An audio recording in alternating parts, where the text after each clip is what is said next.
Exploring our roots, discovering our identity. It's a journey shared by many adopted individuals worldwide, including myself. From my own experience of reconnecting with my birth parents, I founded I'm Adopted, a global non-profit community which helps many around the world connect with each other. A community which I am proud of. And with this series, I'm following the journey with other adoptees to hear their stories, learn about their roots, and for them to understand more about where they come from. My name is Gilbert, and welcome to my series, An Adoption Story.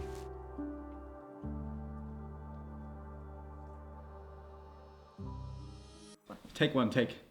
An Adoption Story, Ekaterina. Take one.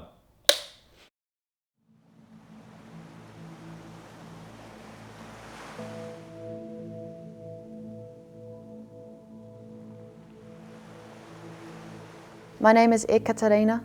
I was adopted from Syktyvkar in Russia in 1995. I was adopted at 3.5 years old by my Kiwi parents and brought to New Zealand and grew up in Tauranga.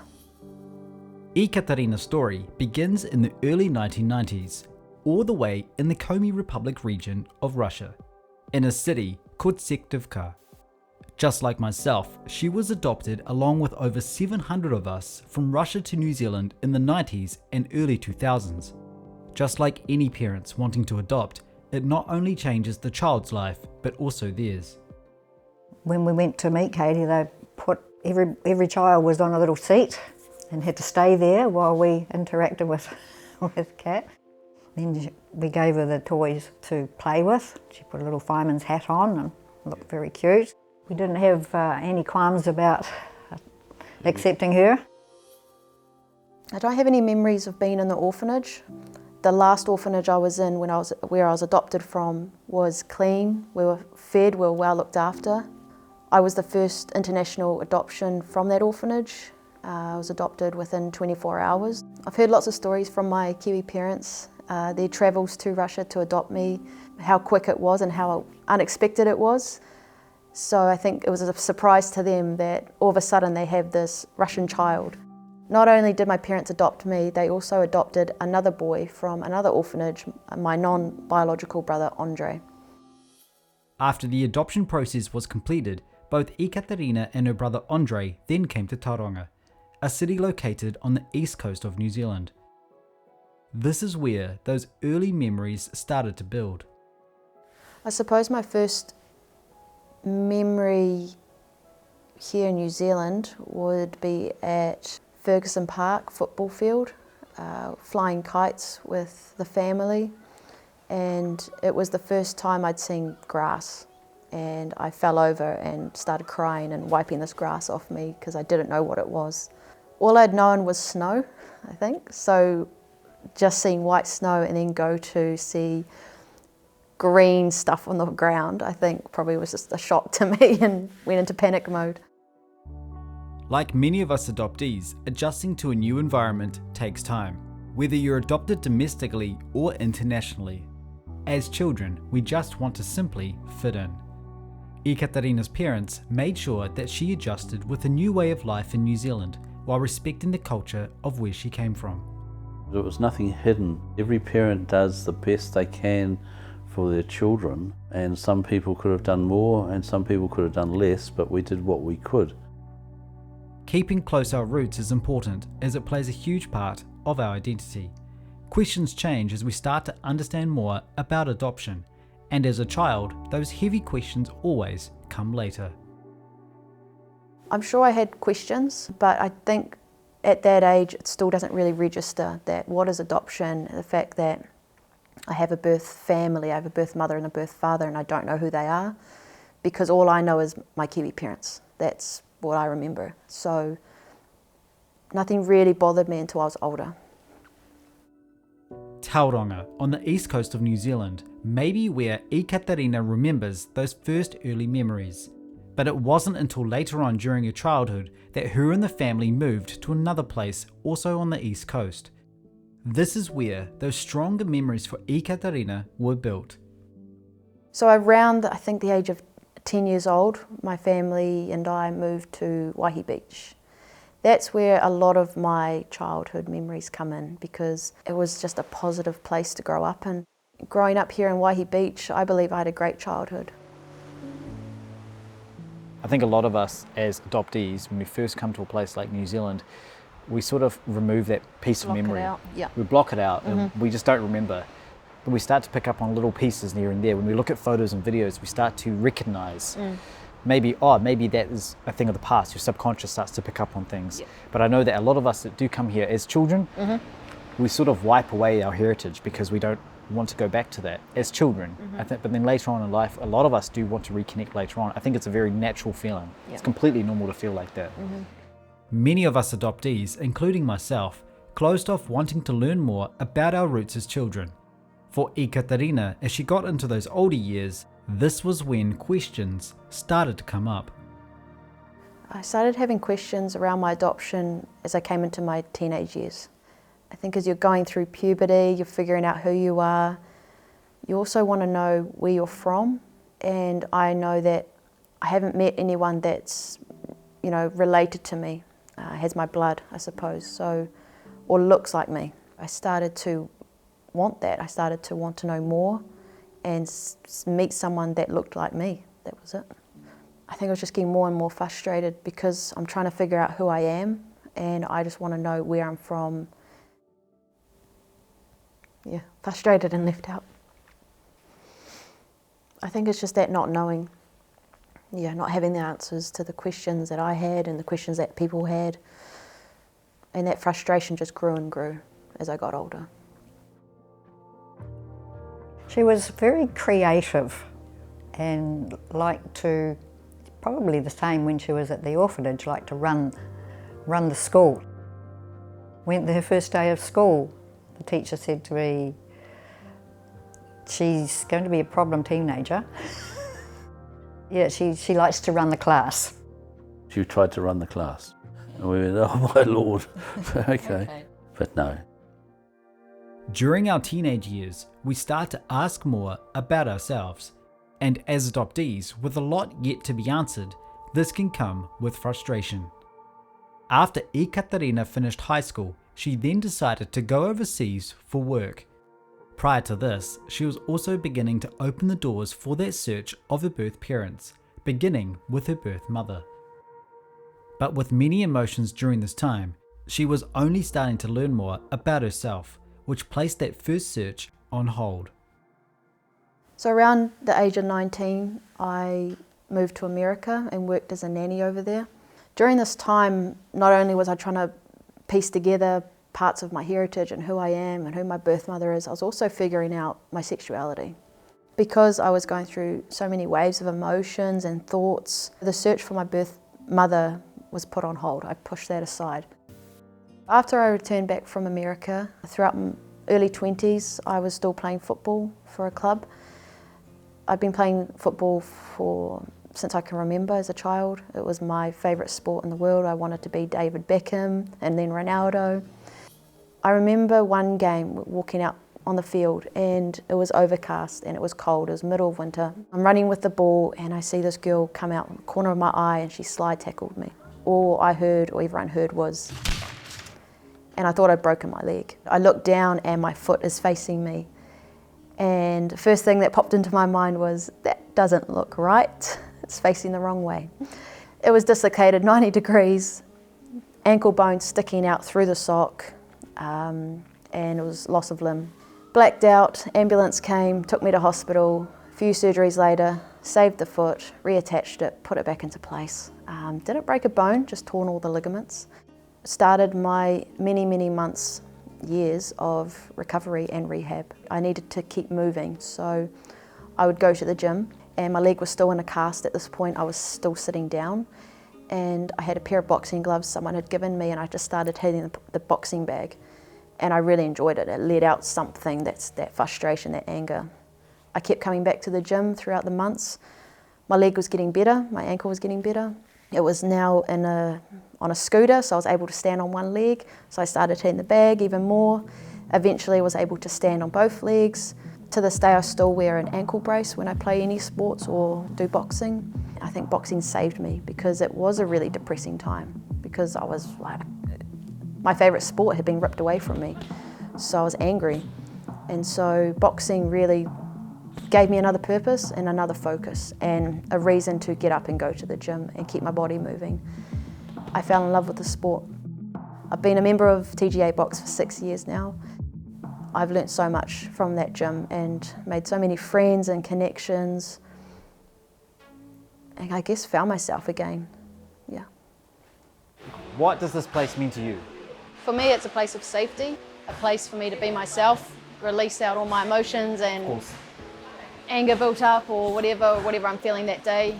Come here morning and night. And it looks like you've made a lot of friends here. Yeah. 60 punches in a minute. I met Kat in training camp. We were sparring in the ring. Yeah, she's a bit scary. It's scary now. I'm scared of her now.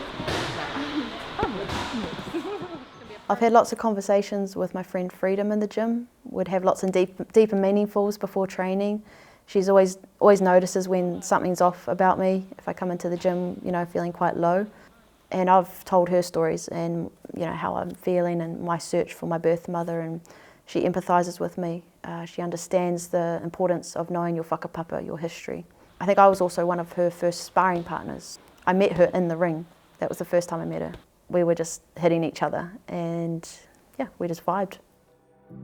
Despite a football accident that changed her life forever, Ekaterina grew that love for boxing. She also grew that support network with helping others as a social worker. And with the support of close friends and family around her, it wasn't long until she decided to start the search again for her birth mother. I saw a movie and it was about a young boy that was adopted from India, and he found his birth mother, and that sparked something in me. I remember walking out of the theatre crying, and I said to myself, I was like, I want to feel that. I want to feel what he felt, seeing his mum touch, hugging his mum for the first time. I started to crave that. I started to crave that mother's touch. So yeah, that sparked something in me to start searching. I tried to get as much information from my parents as possible, created a wall and just started pinpointing where I was from and possibly the orphanage, the name of it, contact numbers, anything like that, but wasn't very successful. At the age of 30, I think I was having a midlife crisis, as everyone does when they hit 30.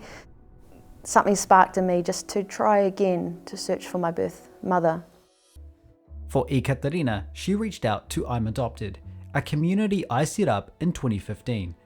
I'm Adopted provides peer-to-peer support for adoptees around the world and has helped many share their stories, which has helped others connect with each other. And after being part of the community, Ekaterina got in touch with me directly, sharing her story in hopes that I could help her find her birth mother. I was part of the community groups already on Facebook and was seeing stories online, and I didn't want it to be too late. Just in case if my birth mother was alive, I didn't want her to pass away before I found her.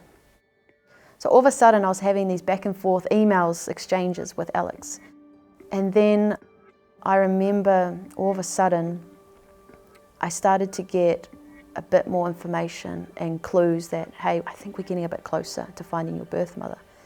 And I didn't really believe it. I just kind of was like, yeah, all right, you say so. One morning I was getting ready for work and I got a message saying, I think we found your birth mother.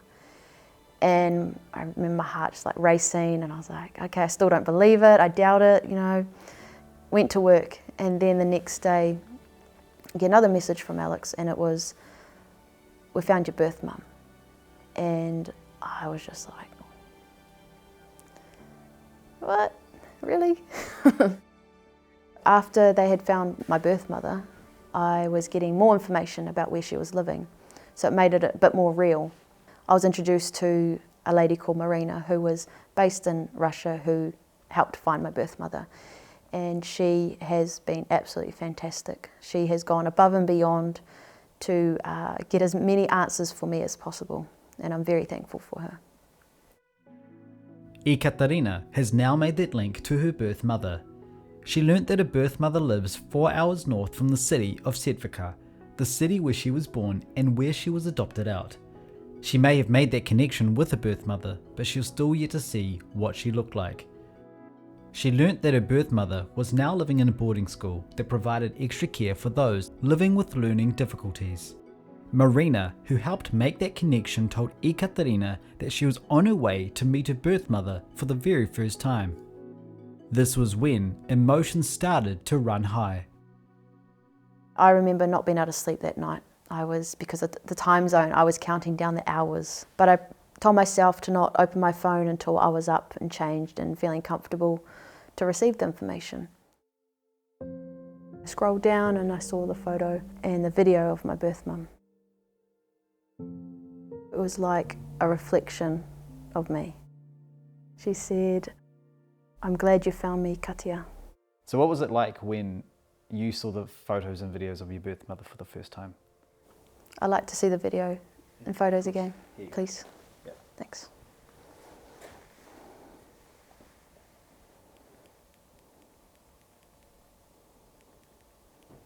Все говорите. Хорошо, что ты меня нашла. Можно ручки помочь? Ага, хорошо. Все. Все говорите. Хорошо, что ты меня нашла. Можно ручки помочь? Ага, хорошо. Все.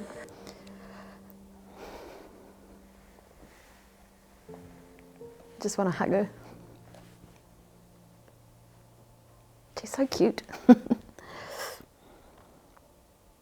In that moment, I didn't have a lot of questions. I just was so happy to see a photo and hear her voice. It took a good while to process the photo and the information that Marina had told me after her meeting with my birth mother. And I think just a flood of different emotions started coming in. Again, confusion again, more questions. What was her life like growing up? Why is she in this boarding school? How long has she been in there for? Is she okay? Is she doing well? Marina was telling me that she is well, she's looked after there.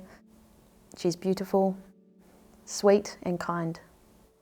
Anything you'd like to say if your birth mother's watching this, anything you would like to say to her? Oh God. I wouldn't say anything to her if I met her. I'd just hug her. I'd hug her for a long time. And then I think I would tell her that I love her and I missed her.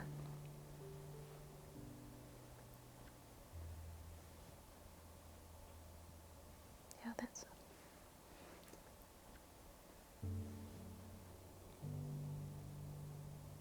Yeah, Mama Valentina, if you see this, I just want you to know that I'm okay and I'm doing okay, and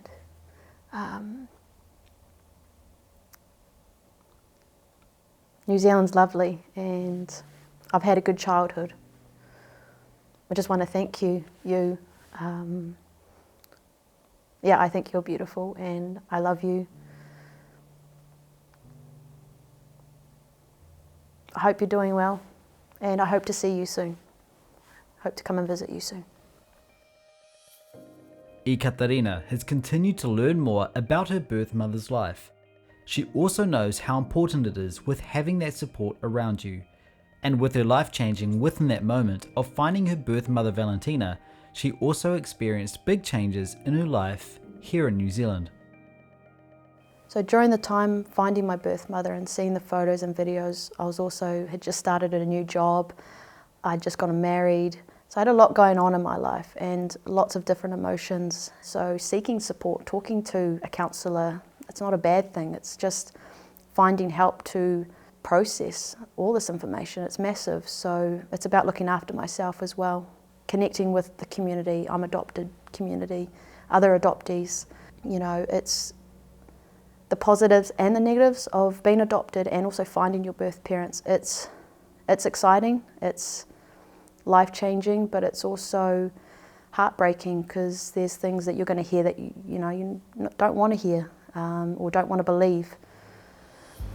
Oh, Hello, long time no see, mate. Long time no see.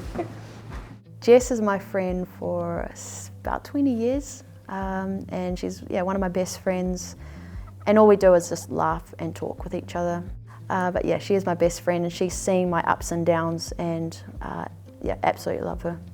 You've heard parts of my story, but connecting with my birth mother seeing what she looks like, making that contact with her. I think for me, in my heart, I need to meet my mother. I need that hug to almost feel that closure. I think it'll be pretty special. I think I'll put all the pieces of the puzzle together. Like you'll be able to join everything and then find out who you are. I can't wait to see where this leads to and the journey coming together.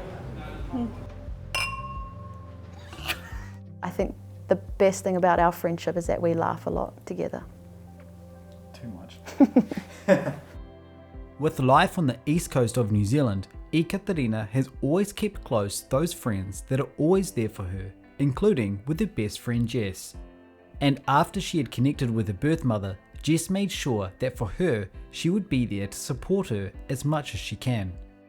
With having that support around her, she knows how important this is, as with any journey, they can come with many unexpected challenges. As an adoptee, I think it's really important that we've got support around us, especially when we're starting that search. Expect the unexpected and expect to hear things that you might not want to hear. I have supportive parents here in New Zealand who have always been open about my adoption, always open to answering questions, and they share really good stories about coming over and adopting me and what I was like.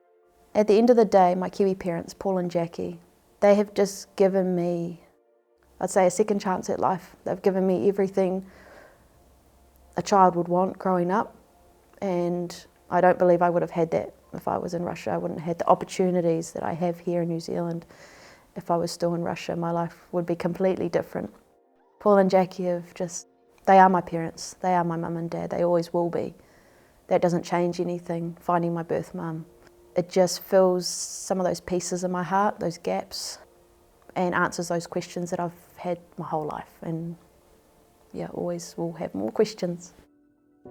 Ekaterina continues that communication with her birth mother through Marina, who connected them together during that first bit of contact. She hopes now that one day she'll get the chance to meet her in person. I've met my birth mother in my dream. I had a visual dream meeting her, and she was behind a corner of a building and I was on the other side, and we both came around that corner and just hugged, and it was easy. So that's kind of how I picture meeting her. I'm not worried about meeting her.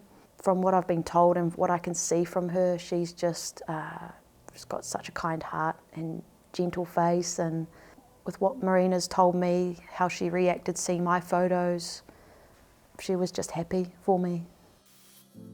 She's out-achieved anything that we could possibly have imagined for her. And I'm sure her orphanage would be Thrilled. to know of her achievements and her birth mother. I've got my bag packed behind me and my passport ready to go, and we're off to the airport after this. No. That's my plan. It will happen. Just, again, patience. We all have our own unique story to tell, and with every path, there will be times where having that support around you is needed.